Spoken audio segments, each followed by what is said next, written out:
the star belly Sneetches had bellies with stars. The plain belly Sneetches had none upon theirs. Those stars weren't so big, they were really so small, you might think such a thing wouldn't matter at all. But because they had stars, all the star belly Sneetches would brag, "We're the best kind of Sneetch on the beaches." With their snoots in the air, they would sniff and they'd snort. "We'll have nothing to do with those plain belly sorts." And whenever they met some when they were out walking, they'd hike right on past them without even talking.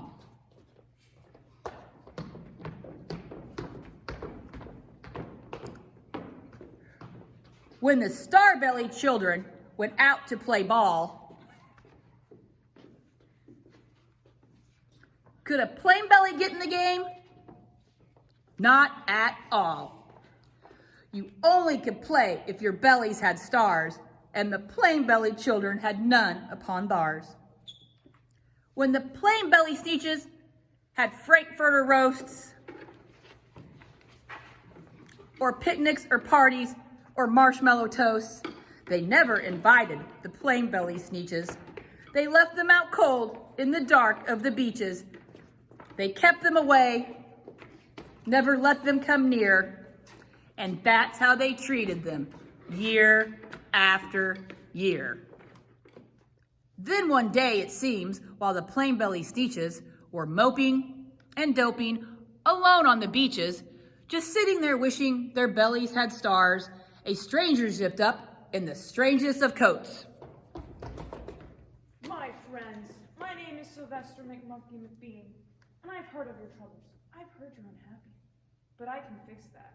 I'm the fix-it-up chappy. I can help you. I have what you need. I have prices that are low, and I work at great speed. And my work is 100% guaranteed. Then quickly, Sylvester McMonkey McBean put together a very peculiar machine. You want stars like a star-belly Sneetch? My friends, you can have them for $3 each. Just pay me your money and hop right aboard. So they clambered inside, then the big machine roared, and it clonked, and it bonked, and it jerked, and it burped, and it bopped them out. But the thing really worked. When the plain-belly Sneetches popped out, they had stars. They actually did. They had stars upon theirs. Then they yelled at the ones who had stars at the start, "We're exactly like you. You can't tell us apart. We're all just the same now, you snooty old farts. And now we can go to your Frankfurter parties."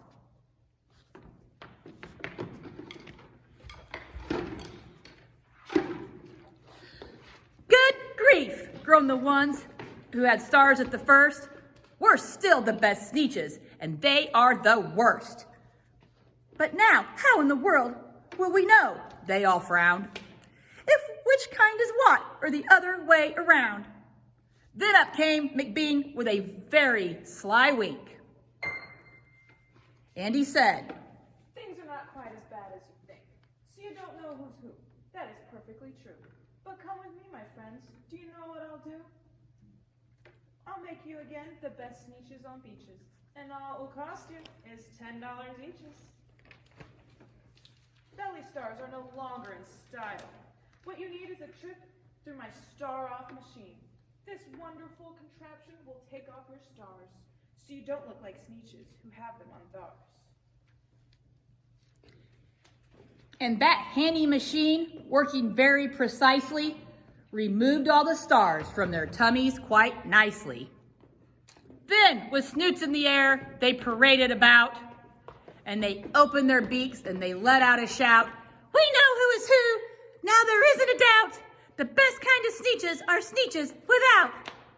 Then, of course, those with stars got frightfully mad. To be wearing a star now was frightfully bad. Then, of course, old Sylvester McMonkey McBean invited them in to his star-off machine. Then, of course, from then on, as you probably guessed, things really got into a horrible mess. All the rest of the day on those wild screaming beaches, the fix-it-up chappie kept fixing up Sneetches.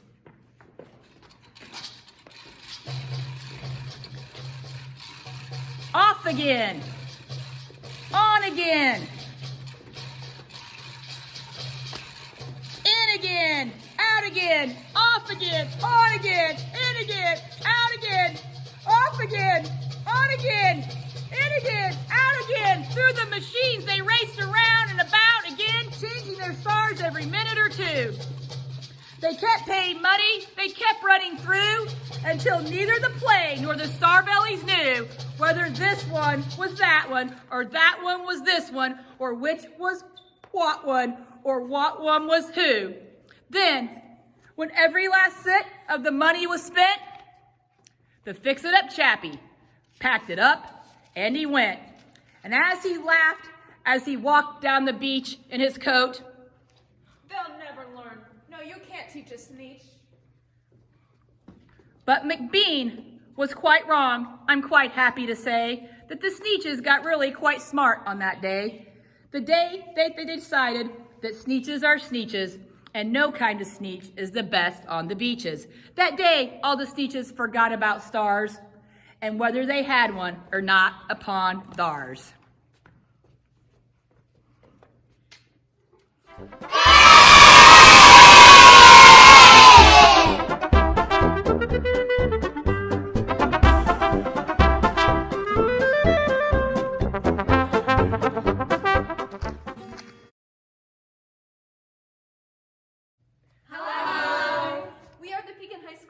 Council, and we hope you enjoyed our production of The Sneetches by Dr. Seuss. If you were still alive today, Dr. Seuss would be 118 years old. And we hope you learned from our show that no matter what you look, what you wear, or how many toys you have, we should treat everyone with kindness and we should all just be nice to each other. So now we're going to introduce ourselves. My name is Nora. I went to Stark Primary School and I'm a junior. And my favorite Dr. Seuss book was Cat in the Hat. Hi, my name is Maya Stoller. I went to Faith Baptist School. I'm a senior this year, and my favorite Dr. Seuss book is also Cat in the Hat. My name is Bella. I went to Willow Primary School. I'm a senior, and my favorite was How the Grinch Stole Christmas. Hi, I'm Elizabeth Austin. I went to Scott Altman Elementary School. I'm a freshman this year, and my favorite Dr. Seuss book is Horton Hears a Who. Hello, I'm Camden Schultz. I went to Stark Primary School, and my favorite Dr. Seuss book is How the Grinch Stole Christmas. Hi, I am Sarah Flom. I'm a freshman this year. I went to Willow Primary, and my favorite Dr. Seuss book is Oh, the Places You'll Go. Hi, I'm Lily. I'm a senior this year. I went to St. Joseph's School, and my favorite Dr. Seuss book is also Oh, the Places You'll Go. I'm Elizabeth, and I'm a senior this year, and I went to Scott Altman, and my favorite book is How the Grinch Stole Christmas. I'm John, and I went to Rogers Elementary, and I'm a freshman this year.